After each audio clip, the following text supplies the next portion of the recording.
들과 가정에서 예배드리시는 모든 분들 위해 살아계신 하나님의 은혜가 함께 하시기를 주의 이름으로 축원합니다. 너 사후세계를 믿냐? 너 죽은 다음에 사후세계를 믿냐라고 물으면 옛날 사람들은요, 에이 그런 게 어딨어, 그러고 안 믿었어요. 그러니까 그냥 막 살았다고. 근데 유튜브가 나오고 인터넷이 활성화되면서 그런 데 가보면 죽었다가 살아난 사람들의 이야기가 점점 많은데 그들의 공통점이 무언가가 있다는 거거든요. 그러니까 이 과학이 발달하고 의학이 발달할수록 사후세계에 대한 믿음이 줄어들 줄 알았는데 과학과 의학이 발달할수록 사후세계를 믿는 사람들이 더 늘어납니다. 자, 사후세계라는 건 천국 아니면 지옥이잖아요. 자, 그러면 누가 천국 가고 누가 지옥 가느냐? 여기에 대해서 대부분의 사람들은 착하게 살면 천국 가고 착하게 못 살면 지옥 간다고들 얘기하는데 이 뭐가 도대체 착한 거냐? 이게 참 애매해요. 만약에 백상중 원사님이 천국 가는 커트라인이라고 생각을 해봐요. 백상중 원사님보다 착하면 천국 가고 백상중 원사님보다 안 착하면 지옥 간다고 생각해봐. 자, 자기 스스로 저분하고 내가 같은가? 이게 헷갈리는 거예요. 그리고 오늘은 내가 착했지만 내일은 악할 수 있잖아요. 가만히 생각해보면 착하다 악하다는 천국과 지옥에 대한 정확한 기준이 될 수가 없습니다.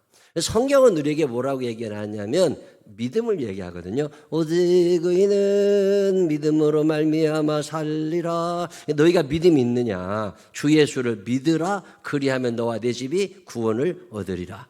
영접하는 자 곧 그 이름을 믿는 자들에게는 하나님의 자녀가 되는 권세를 주셨으니 하나님이 세상을 이처럼 사랑하사 독생자를 주셨으니 이는 그를 믿는 자마다.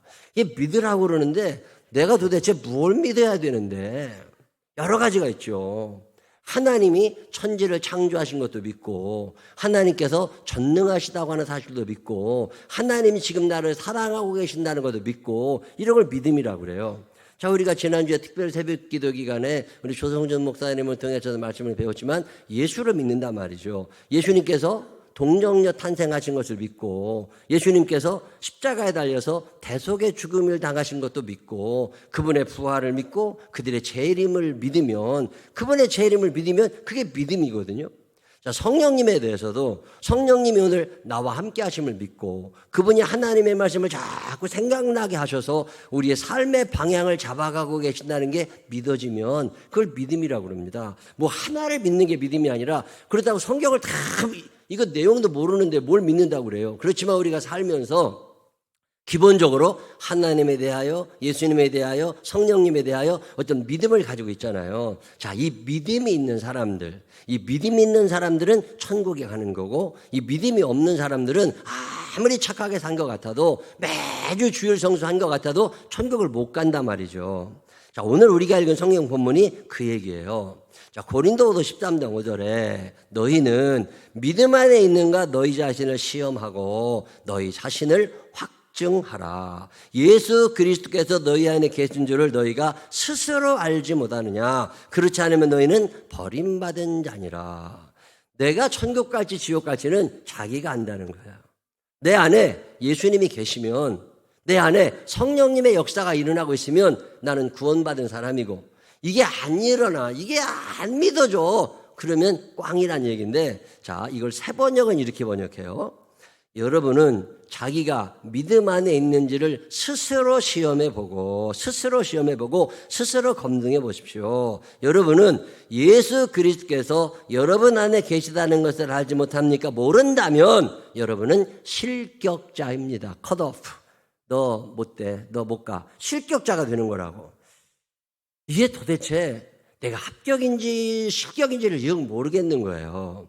저도 모태신앙으로 태어나서 신앙생활 꾸준히 하고 교회 다녔지만 내가 합격일까 불합격일까, 내가 자격자일까 자격을 잃어버린 실격자일까, 이게 더러 헷갈릴 때가 있단 말이죠. 자, 그러면 내가 지금 이거 제대로 믿나? 특별히 부활을 믿나? 부활이 믿어지면 다 믿어지는 거거든요. 근데 부활은 참 안 믿어져요.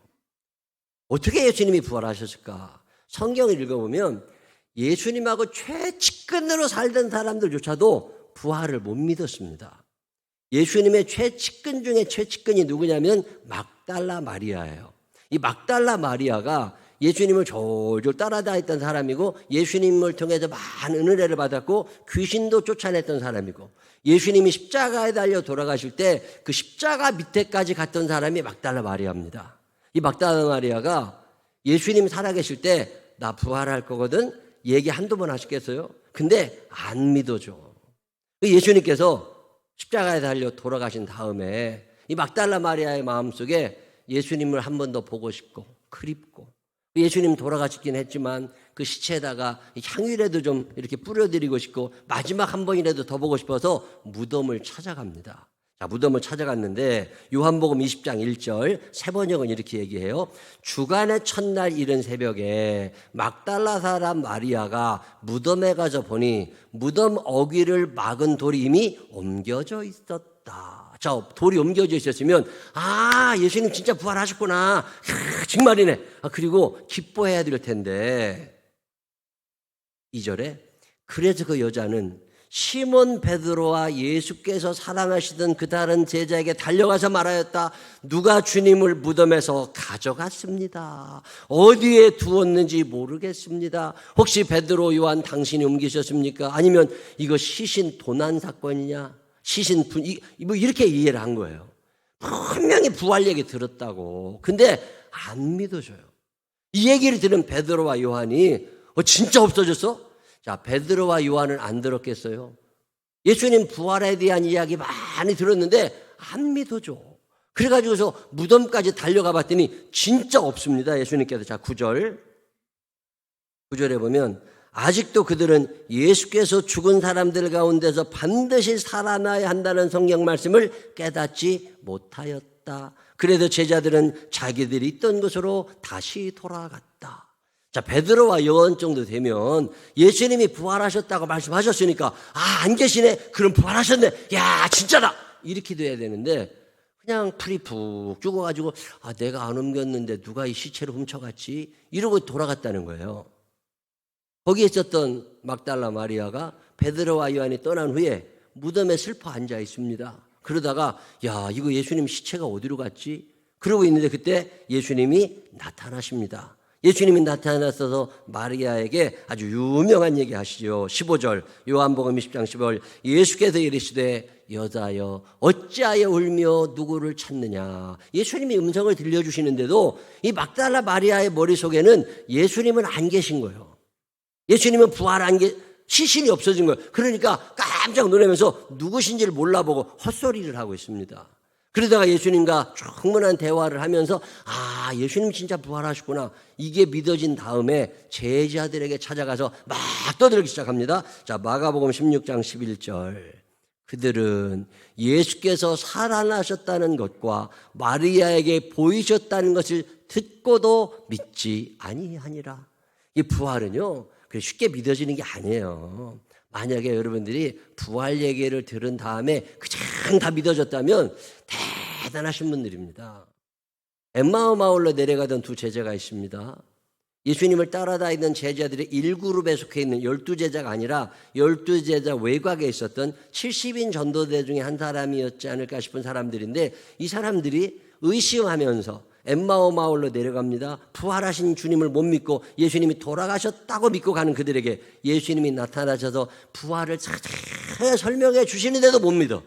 자, 못 믿으니까 예수님께서 25절에 누가복음 24장 25절 이르시되 미련하고 선지자들이 말한 모든 것을 마음에 더디 믿는 자들이요. 예수님이 답답하신 거예요. 부활이요 우리는 많이 들었어요. 근데 그 시대 사람들은 이것은 기상천외한 사건입니다. 이게 못 믿는 게 당연할 수 있죠. 자, 오늘 우리 2022년을 살면서 이 부활절을 지내면서 이런 생각이 들어요. 나는 부활을 아는 사람인가? 나는 부활을 믿는 사람인가?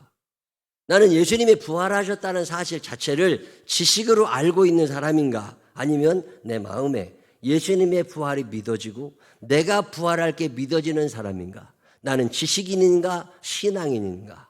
이런 질문이 들었어요. 그래서 저 스스로를 한번 잘 되돌아보고 다시 한번 말씀을 묵상해 보다 보니까 믿는 사람들에게는 증거가 나타납니다. 고린도후서 13장 5절에 너 스스로 알잖아. 자, 나 스스로 어떻게 아느냐? 방법이 있습니다. 내가 부활신앙을 믿고 나도 부활할 것을 믿는 사람과 부활을 알기만 하는 사람 사이에는 어떤 차이가 있어요. 지식이냐 신앙이냐. 자, 첫 번째 특징이 뭐냐면 부활을 믿는 사람들, 예수님의 부활도 믿고 내 부활도 믿고 내가 천국에 갈 것을 믿는 사람들은 사용하심의 은혜, 다른 말로 사명이라고 그러죠. 이 사용하심의 은혜를 알고 있습니다. 우리 생명나무교회 교인들이 하나님께서 나를 사용하고 써주시는 것에 대한 감격 있게 되시기를 주의 이름으로 축원합니다. 자, 요한복음 21장에 보면 예수님께서 베드로를 찾아가세요. 베드로와 3년을 같이 지내신 예수님께서 부활하시기 전까지는 한 말씀도 안 하셨어요. 이런 이야기. 근데 부활하신 다음에 베드로에게 찾아가서 하시는 말씀이 뭐냐면 요한의 아들 시몬아, 내가 다른 사람들보다 나를 더 사랑하느냐? 물으신 다음에 이제 나 부활했어. 진짜잖아. 너 부활의 주님을 만난 거야. 그러니 이제는 네 마음대로 살지 말고 비록 네가 나중에 십자가에 거꾸로 매달려 죽는 한이 있다 할지라도 내가 너에게 주는 이 사명, 내 양을 먹이고 내 어린 양을 먹이고 내 양을 치고 너 이런 일 갈 수 있겠냐? 예수님께서 베드로에게 주시는 게 사명입니다. 이 사명을 우리나라 말로 좀 더 쉽게 표현하면 사용하심의 은혜예요. 하나님이 예수를 믿는 사람들에게는 이 사용하심의 은혜, 이 감격을 허락하여 주십니다. 하나님이 나를 써주신다는 것 때문에 기뻐할 수 있는 사람. 아, 하나님 나를 엄마로 사용하시는구나. 야, 하나님이 나를 생명나무교회 집사로, 권사로, 장로로 사용하시는구나. 야, 하나님이 나를 내가 뭐라고 이렇게 주차 안내도 하게 하시고 성경도 읽게 하시고 하나님 앞에 내가 시간을 드리고 예물을 드리고 제주를 드리고 하나님과 내가 받은 은혜를 하나님께 어떻게 보답할까? 이런 마음을 가지고 내가 무언가 하나님께 드리고 싶어지고 하나님이 나를 사용하고 계신다는 것 자체가 기쁨이. 이 기쁨이 있는 사람은 부활신앙을 믿는 사람이에요. 이 기쁨이 없잖아요. 짜증이 나고 속상하고 억울하고 하기 싫고 이건 아직 그 감격을 모르는 사람입니다. 자, 여러분 자신을 한번 점검해 보세요. 데이터를 쫙 가지고 여러분 점검을 해보시면 답이 금방 나옵니다. 아는다는 거하고 믿는다는 거하고는 다른 거예요. 믿음의 사람들은 쓰임받는 게 좋아요. 그 전능하신 하나님이 나를 사용해 주신다고 하는 거. 나를 주부로 사용하시고 신앙인으로 사용하시고 직장인으로 사용하시고 교회에서 어떤 헌신할 수 있는 사람으로 써주신다는 걸 참 기분 좋아하고 그러면서 여러 생각을 합니다. 예수를 믿으면 생각이 달라져요. 자, 한국교회가 그동안 계속 이 경제 성장에 맞춰가지고 교회 성장 그랬거든요. 그러다 보니까 탈이 너무 많이 난 시대를 우리가 살아요. 어떻게 사람이 계속 커요. 성장은 어렸을 때 야, 밥 먹고 커야 돼. 많이 먹어. 그래야 키 커. 이게 애들한테 하는 얘기잖아요. 나이 60 된 사람한테 밥 먹고 키 커. 이건 아니잖아. 나이가 들어갈수록 성장이 아니라 성숙이거든요. 아, 내가 신앙생활 하면서 영그러 가는구나. 아, 내가 좀 성숙한 그리스도인이 되어 가는구나. 이게 부활신앙을 가진 사람들의 특징이에요. 성장이 성숙으로 변해요. 자, 부활신앙을 아는 사람들은 내가 하나님께 복을 받고 싶어요. 축복이 제일인 것 같아. 근데 성숙한 그리스도인들이 되면 이 축복이 사명으로 바뀝니다. 아, 하나님이 나에게 왜 이런 큰 축복을 허락하시지? 아, 맞아. 하나님이 나를 통해서 이 일을 하기를 원하시는구나. 그래서 축복은 사명이 되고 성장은 성숙이 되고 이런 변화가 일어나는 게 부활신앙을 가진 사람들의 특징입니다. 우리는 뭘 받는 걸 그렇게 좋아해. 은혜 받아야 된다. 성령 받아야 된다. 복 받아야 된다. 근데 성경은 그렇게 말하지 않습니다. 이 복을 받는 것도 중요하지만 받음보다 나중에 성숙해지면서 나오는 게 드림이거든요. 받음이 드림이 돼요. 내 시간을 하나님께 드리고 내 마음을 드리고 내 예물을 드리고 내 정성을 드리고 근데 그게 기뻐. 기쁨의 십자가. 이 신앙생활 하는데 기쁨이 충만한데 이게 내가 뭘 받아서 기쁜 건 미숙한 거라면 드리면서 기쁜 사람들이 있어요. 내가 시간을, 자, 지난주에 우리가 특별 새벽기도 한다고 광고를 했는데, 아, 이 목사의 마음 가운데 이 코로나 시대에 이걸 해야 되나 싶은 생각도 있었지만, 하나님이 원하시면 우리가 드려야지. 우리가 시간을 드리고, 예물을 드리고, 정성을 드리고, 그 새벽 시간에, 마리아처럼 새벽에 주께로 옵니다. 새벽에, 모이자고 그랬더니요. 월, 화, 수, 목, 금 5일 동안 매일마다 100여 명 정도가 오셔서 예배를 드리셨어요.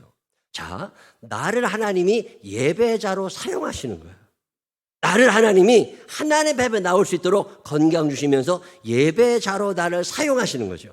내가 하나님께 사용받음에 감사해서 예물을 드리고 하나님께 내 정성을 드리고 그리고 또 기도를 올려드리고 얼마나 감사해요. 릴레이 기도를 하겠다고 그랬더니요. 다 신청들을 하셔가지고 한 시간씩 새벽 6시부터 시작해서 하루 종일 기도가 이어지는데 빵꾸 내지 않고 꾸준히 그 기도를 하나님 나를 기도자로 사용해 주시는구나. 이게 쓰임받음이 기쁨이 되면 부활의 확신을 가진 거라고 보시면 돼요. 근데 이게 기쁘지 않잖아요. 그러면 문제가 되는 거예요.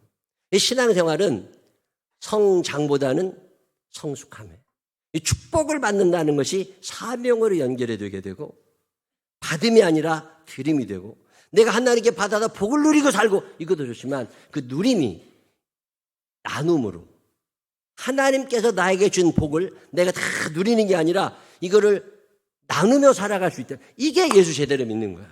이 부활신앙, 이 성경의 부활의 이야기를 아는 사람들은 축복에 머물러요. 아는 사람들은 성장에 머물러요. 이걸 알기만 하는 사람들은 내가 다 바꿔 누려야 돼. 근데 이건 아니에요. 이건 아니에요. 예수를 잘 믿게 되면 부활하신 주님을 만난 사람들의 특징은 받음은 드림이 되고 누림은 나눔이 됩니다. 그게 신앙생활 내가 잘하고 있는 거예요. 자, 여러분의 신앙을 스스로 점검을 한번 해보시는 거예요. 나는 그렇게 살아가고 있나? 얼마 전에도 붕해를 갔더니 그 교회 목사님이 밥 먹으면서 그렇게 교인들 자랑을 해요. 우리 교회 장로님 계신데 그분이 그 교회를 초기부터 다니신 분이시래요. 열심히 잘 다니셨는데 얼마 전에 아들하고 딸을 불러가지고 그 아들도 집사님이고 딸도 집사님인데 우리가 이 교회 와서 이렇게 신앙생활 잘하고 하나님의 은혜를 받고 사는데 이거 그냥 말하면 안 된다. 이 축복을 받았으니 우리가 사명을 감당해야 되지 않겠냐. 하나님이 내게 준 은혜를 내가 어떻게 보답할까. 이게 그리스도인의 삶이잖아요. 이 구원의 감격, 부활의 확신을 가진 사람들은 이 마음이 자동으로 생깁니다. 만약에 이런 마음이 아직 안 생겼으면 여러분 자신이 실격자일 수 있다는 걸 아셔야 돼요.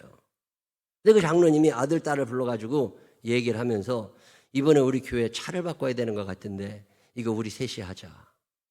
그래가지고서 아버지가 50%, 나머지 25%씩을 아들과 딸이 해가지고 세 사람이 교회 이게 승합찬대를 바꿔놓으셨더라고요. 그래서 그 목사님이 참 자랑을 해. 그럴 때마다 내 마음 가운데 뭐라고 그러겠어요? 내게도 주소서 내가 복을 받기 원하네. 참 감사하더라고요. 그게 부활신앙이거든요. 자, 그분이 무슨 얘기를 또 하느냐면 자기 교회 권사님 한 분이 5천만 원이 필요해가지고 큰 돈이잖아요. 이거 적금을 드는 거예요. 이거 해가지고 꼭 5천만 원 갖고 이걸 해야 돼. 뭐 집을 사시려고 그랬는지 집을 바꾸시려고 그랬는지 그 큰 돈이 필요해가지고 오랜 세월 적금을 드셨대요. 오랜 세월 적금을 들어가지고 적금을 딱 타게 된 거야. 적금을 딱 타고 봤는데 그 적금을 처음 시작할 때 하려고 했던 게 하나님의 은혜를 벌써 이루어져 버린 거야. 적금을 드는 동안에. 근데 적금은 계속 부었고 적금을 타고 났더니 갑자기 이거 하나님이 해주셨는데 이거 내가 먹으면 안 되지. 이런 생각이 들어가지고 그 교회를 이쁘게 짓고서 건축원금 빚이 많이 남아있다고 건축에. 그래서 그거 건축 빚 갚으시라고 그거를 하나님께 예물로 드리더래요. 하나님께서 나를 예물을 드리는 사람으로, 마음을 드리는 사람으로, 시간을 드리는 사람으로, 정성을 드리는 사람으로, 나를 한 교회 장로로, 권사로, 집사로, 내가 나를 한 가정의 아내요, 남편이요, 자녀로 나를 사용해 주신다는 것에 대한 감사와 기쁨이 있는 사람들. 그래서 신앙생활이 재밌고 신이 나고 이게 부활신앙의 증거예요. 만약에 여러분 가운데 이게 없으면 여러분 스스로 실격자일 수 있다는 생각을 한번 좀 하셔야 돼요. 제게도 소원이 있지 않겠습니까? 저는요, 하나님이 나를 써주시는 게 참 감사해요. 내가 생명나무 교회 목사로 하나님이 나를 써주신다? 이것도 참 감사하고, 하나님께서 나를 말씀을 전하는 자로 삼아주신다는 게 참 감사해요. 지난주에도 주일날 예배를 드리고 나서 점심에 신방 갔다가 그리고 군산에 부흥회를 갔거든요. 군산에 그 면단 위에 있는 교회 붕회를 갔는데 요즘에 신발 벗고 들어가는 교회 별로 없어요. 근데 그 교회는 지금도 신발을 벗고 들어가. 신발을 벗고 들어가면 그 1층인데 언덕을 올라가면 교회가 있고 교회 옛날에 다 언덕 위에다 교회 세웠다고. 그때는 왜 그랬는지 몰라. 이 언덕이 있으면 나중에 다리 아프면 어떻게 올라가라고. 이 언덕에다 교회를 세워놨는데 1층이 이제 신발을 벗고 올라가면 2층에 예배당이 있어요. 1층에 예배당이면 얼마나 좋아. 근데 꼭 예배당은 제일 높은 데 있어야 된다고 옛날 사람들 그래가지고서 2층에 예배당을 해놓으니까 80먹은 90먹은 할머니들이 그거 계단을 겨서 올라가, 겨서 신발 벗고. 그리고 거기서 앉아서 한 40여 명 예배를 드리는데요. 제가 말씀을 전하는 자로 하나님이 사용해 주신다는 게 참 감사해요. 첫날 저녁 예배드리고 둘째 날 새벽 예배드리고. 근데 목사님이 제가 참 아끼는 후배인데 이게 보니까 삶이 넉넉치 않아요. 뭐 대학생 아들도 있고 고등학교 다니는 딸도 있고 그 학비 같은 게 얼마나 많이 들어요. 근데 내가 이제 갖고 갔던 옷 같은 거 남방이나 티셔츠나 우리 교인들이 해주신 거 참 좋은 것들이 있거든요. 그걸 이제 그 목사님 입혔더니 참 잘 어울려.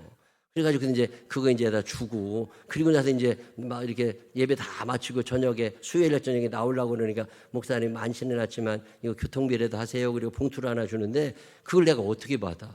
사용하심의 은혜. 나를 써주시는 것 자체가 감사하잖아요. 그래서 사모님을 불러다가 그걸 주었어요. 그랬더니 아주 못 받는데 목사님이 이렇게 은혜 베풀어 주시고 뭐 해준 게 너무 많은데 그래도 나는 이거 애들이 있는 집이 돈이 많이 들잖아요. 우리는 뭐 대학교 다 졸업했고 시집 가고 장가 가고 다 했는데 학비 들어갈 것도 없는데 너무 감사하다고. 하나님이 나를 써주신다는 거. 이 써주심에 감격을 하는 사람들은요 살아가는 게 재밌습니다. 하나님께서 여러분을 다양하게 사용해 주시는 것에 대한 기쁨을 가지고 있다면 여러분은 부활신앙을 믿는 사람이에요. 근데 이게 없잖아요. 그러면 아유 내가 혹시 커트라인에 걸린 거 아니야. 컷오프.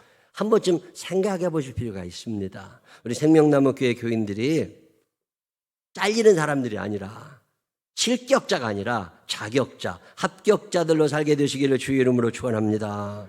제가 통계를 쭉 한번 내봤어요.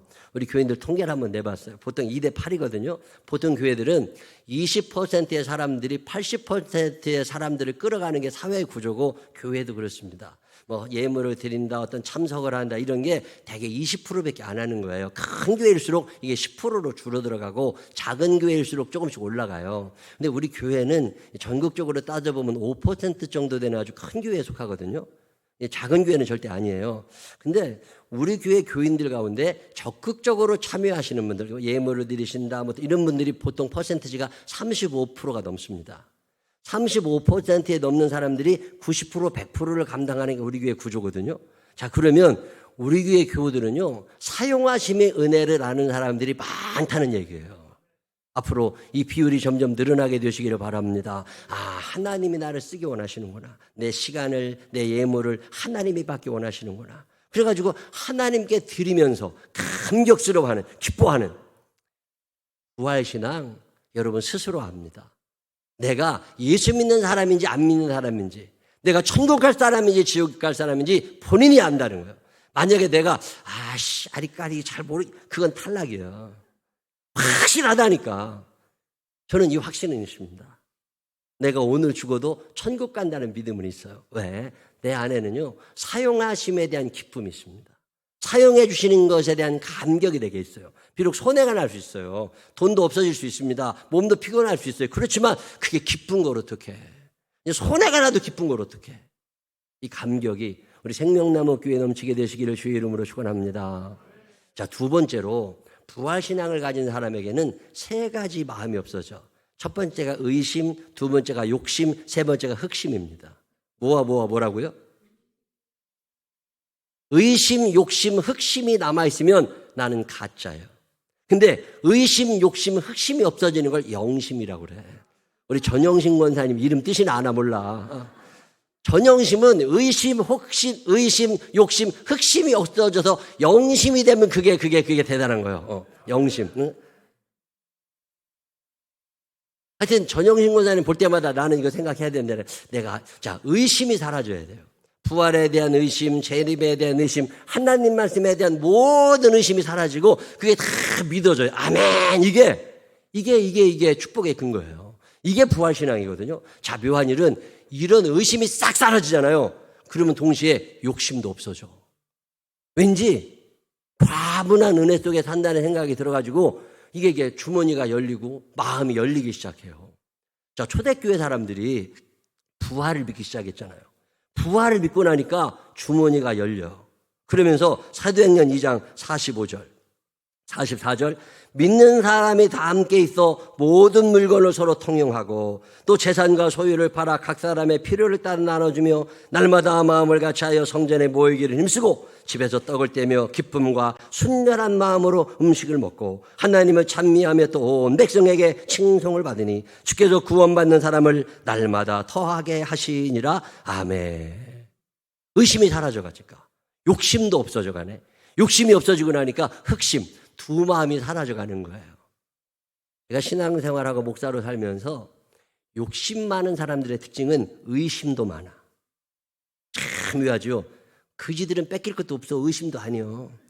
근데 뭐가 있는 사람들은요, 자꾸 계산해야 되고 법을 만들어야 되고 막 그런다니까. 의심과 욕심은 동전의 양면 같은 거거든요. 그러니까 믿음이 생기잖아요. 부활에 대한 믿음이 생기면 의심이 사라져가요. 그리고 욕심이 사라져가는 거예요. 나 지난번에 어떤 목사님하고 친구 목사님하고 밥을 같이 먹는데, 점심 먹는데 저녁에 신방을 또 가야 된다고, 아픈 사연이 있는 집에 감격스러운 마음으로 가야 된다고. 그냥 아픈 사연이 있는 집에 이 기쁨으로 신방 가는 게 쉽지 않잖아요. 그래 어쩐 일인가 하고 물어봤더니 집사님 내분인가 권사님 내분인가 모르겠는데 여유가 좀 있으신, 경제적으로 여유가 있으신 분이신데 딸이 하나 있답니다. 외동딸. 그 외동딸이 로펌에 로스쿨 다니고 나서 변호사 시험에 합격을 해가지고 이제 변호사가 된 거예요. 그래가지고 이제는 참 시집 가면 되고 이제 행복하게 잘 살 일만 남아서 혼자 따로 떨어져 나가서 직장 근처에서 이제 사는데 어느 날 전화를 했는데 전화를 안 받더래요. 이게 아들놈들은요, 전화 안 받으면 어딘가 들어오겠지 이런 믿음이 있어요. 근데 딸이 전화를 안 받으면 가슴이 철로 내려앉아. 딸들 전화 좀 잘 받아요. 엄마 전화 수신 거부해놓고 그러지 말고. 딸이 전화를 안 받으면 마음이 이상해져. 이 엄마가 딸이 전화를 안 받으니 그것도 외동딸인데 걱정이 되니까요, 집에를 간 거예요. 집에를 가보니까 그 딸이 피를 토하고 죽어 있더래요. 그러니까 그냥 이게 외부에 침입 흔적 전혀 없어. 문이 잠겨 있으니까. 그리고 자살도 한 거 아니야. 사인을 모르겠는데 애가 피를 토하고 죽은 충격에 빠진 거예요. 장례를 다 치르고 난 다음에 부부가 매일마다 걷는데요. 딸 생각하면서 잊어버리고 살려고 걷다가 믿음이 점점 다시 추스려지고, 여기에는 하나님의 뜻이 있으시겠지. 주신 분도 하나님이시고 데려가신 분도 하나님이신데 어떤 하나님의 뜻이 있겠다. 그러면서 하나님을 점점 더 가까이 묵상하던 어느 날 목사님 초대를 한 거예요. 그러면서 무슨 얘기를 하려고 그러냐니까 자기가 강원도 평창에 8,000평 땅이 있대요. 그 땅에 지금 펜션을 지어가지고 대출 받아가지고 펜션을 지어서 펜션 영업이 잘 되는, 그래도 자기가 펜션 영업하는 게 다른 직업이 있어. 거기서는 그냥 돈이 들어오는 대로 그냥 사시는 여유로운 분인데 그 8,000평 펜션에 대출을 다 갚으신 거야. 다른 걸 팔아가지고 다 갚은 다음에 그 등기권리증을 교회로 갖고 온 거야. 목사님, 하나밖에 없는 딸을 위해 주려고 모아놨던 재산입니다. 근데 딸 줄 수 없습니다. 하나님이 데려가셨는데 이거 나 딸에게 유산 상속하지 않는 거, 이거 하나님께 드리려 합니다. 그러니 목사님이 하나님을 위해서 사용해 주세요. 그러면서 그걸 가져오셨다고. 그러면서 저녁을 같이 먹기로 했다고. 제가 그 얘기를 듣는데 참 마음에 쉬운 거 아닙니다. 쉬운 거 아닌데 하나님에 대한 의심이 다 사라지고 나니까 욕심이 다 없어져 버린 거예요. 그리고 나서는 하나님께 기쁨으로 드리면서 이거 하나님께서 원하실 겁니다. 하나님을 위해 사용해 주세요. 이거 목사님이 굉장히 이렇게 두근거리시더라고. 이 세상 살면서 의심하며 욕심을 가지고 살아가는 건 아무나 할 수 있습니다. 근데 믿음을 가지고 성경에 있는 모든 이야기를 다 믿고 의심하지 않고 욕심을 포기하고 사는 거, 이게 부활신앙이에요. 저는 우리 생명나무 교회에 이런 사람들, 삼심이 없어지고 소위 말해서 영심이 된 사람들, 이런 사람들이 많아지게 되시기를 주님의 이름으로 축원합니다. 부활신앙이 내 안에 있잖아요. 마지막으로 하나만 더 말씀드리면, 자, 첫 번째는 어떻게 된다고요? 부활신앙을 가지면 사용하심의 은혜를 알아요. 늘 얘기지만 설교 끝난 다음에 까먹어요. 이게 눈은 똑바로 뜨고 있는데 다 잊어버린다. 사용하심의 은혜를 알아. 두 번째로는 삼심이 없어집니다. 의심, 욕심, 흑심이 없어져요. 그리고 마지막으로는 그리움이 커집니다. 부활하신 주님을 만나고 싶은 그리움이 커져요. 그냥 이 세상에 큰 미련이 없이 떠날 날을 준비하며 삽니다.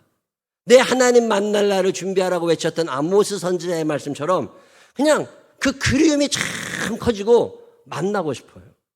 사랑하는 사람, 만나고 싶은 마음, 그냥 이별한 사람 또 만나고 싶은 마음, 이 그리움이 점점 커져가요. 그게 부활신앙의 결정체예요.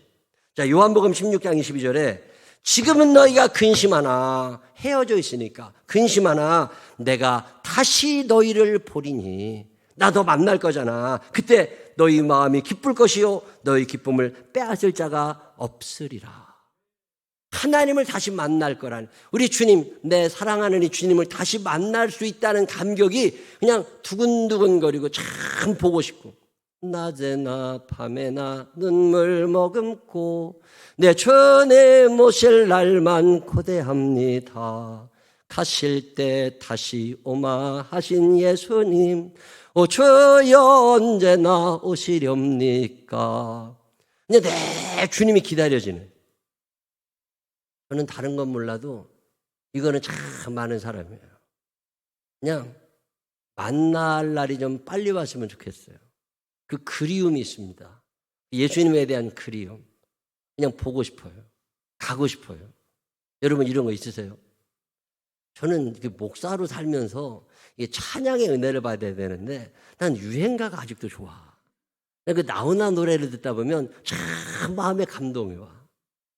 어느 날 내 삶을 눈물로 채워도 간간히 너를 그리워하지만 가끔은 어쩌다 너를 잊기도 하지. 뭐 그런 노래가, 그리운 노래인데 그 노래 그 2절 가사 중에 뭐가 있냐면, 어쩌면 우린 언젠가 또다시 우연을 핑계로 만날지 몰라. 그냥 다시 만날지 모른다는 거죠. 내 삶의 전부 눈물로 채워도 널 기다리면서 살는지 몰라. 뭐 이런 거예요. 내 삶을 전부 눈물로 채워도 널 기다리면서 살는지 몰라. 이 노래를 이렇게 듣는데, 내 삶의 전부 눈물로 채워도 주님 기다리면서 살는지 몰라. 근데 참, 내가 내 인생 살면서 주님을 매일마다 기다리면서 산다는 거, 그거 참 살만 나는 거예요. 그리움이 점점 커지고, 언제 내가 주님, 아득한 나의 갈 길 다 가고 저 동산에서 편히 쉴 때 내 고생하는 모든 일들을 주께서 아시리. 빈들이나 사막에서 이 몸이 고날지라도 오늘은 이곳 내일은 저곳 주 복음 전하리. 그냥 주님이 좋아하시는 일 하면서 주님께 쓰임 받으면서 의심, 욕심, 흑심 다 내려놓고 주님 만날 날을 기다리면서 내 삶을 눈물로 채운다 할지라도 그 주님을 그리워하면서 살고 싶은 거, 그게 부활신앙이에요. 이 마음이, 이 믿음이 여러분에게도 있게 되시기를 바랍니다. 내가 믿음 있나? 한번 좀 생각해 보세요. 내가 믿음 있나? 어렵지 않습니다. 내가 사용하심에 감격이 있으세요? 그럼 믿음 있는 거예요. 의심, 욕심, 흑심 싹 점점 줄어들어 가세요. 그러면 믿음 있는 거예요. 주님 만나는 날을 기다리며 살고 계세요. 그러면 믿음 있는 거예요. 제가 잠자기 전에 집을 깨끗이 치우는 버릇이 있었어요. 왜 그런 줄 아세요? 나 자고 있는 동안 우리 주님 오시면 어떡해? 창피하잖아. 깨끗하게 해놓고. 내가 집에서 밖으로 나갈 때도, 제 사무실에 있다가 나갈 때도요, 깨끗이. 왜? 언제 우리 사무실에 주님이 오셔도 기쁨으로 맞이할 수 있도록 준비를. Are you ready? 너 준비되어 있어? 예, 저 준비됐습니다. 이게 부활신앙이에요. 여러분, 이 믿음이 여러분에게도 있어서 앞으로 사는 날 동안에 실격자가 아니라 합격자, 자격자가 되셔서 부활의 그날, 부활의 그 기쁨을 같이 나누며 이 땅에서도 행복하게 살다가 저 천국에서 주님을 기쁨으로 만날 수 있는 믿음의 사람들이 되시기를 주님의 이름으로 축원합니다. 기도하십시다. 하나님 아버지, 감사합니다. 내 삶을 눈물로 채워도 주님 보고 싶은 그리움이 꽉 차 있는 사람들 되게 하여 주시옵소서. 오늘도 주님을 기다리고 사모하고 만나고 싶고 그런 마음 가지고 살게 하여 주시옵시고, 그런 마음 때문에 의심도 욕심도 흑심도 사라져 버리게 하여 주시옵시고, 그리고 우리 이 땅에 살면서 하나님이 나를 써주신다는 것 때문에 기뻐할 수 있는 우리들 되게 하여 주옵소서. 그리 살지 못한 날들의 죄를 용서하시고 아직 완성된 건 아니지만 점점 이런 모습으로 변화해야 될 우리들 기억하여 주시어서 성령님 도와주셔서 그렇게 살아갈 수 있도록 힘주시고 주님 앞에 가실 때 상 받는 우리들 되게 하여 주옵소서. 예수님 거룩하신 이름으로 기도드렸습니다. 아멘.